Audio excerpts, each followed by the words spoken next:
So I had the opportunity to participate in the winter 2022 Geneva Law Seminar. As the first semester, this seminar has been available to law students.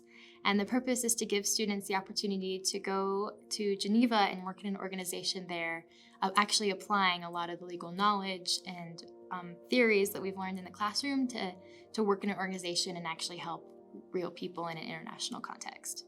And it was an incredibly eye-opening experience. So the office that I was in the Office of the High Commissioner of Human Rights, Urgent Actions and Petitions Unit at the United Nations. And so on a day-to-day, that meant we were processing complaints from people who felt that their basic human rights, those that are protected in 7 basic human rights treaties, were being violated by their government or perhaps a foreign government. Because I was processing complaints from people in countries all across the world, it kind of helped me become I'll use the term expert here very loosely, but a wannabe expert in some really random areas of laws in different countries, right? So if you want to talk about child custody laws in Canada, we can talk about that. If you want to talk about laws in Finland that protect nomadic reindeer herder groups, we can talk about that.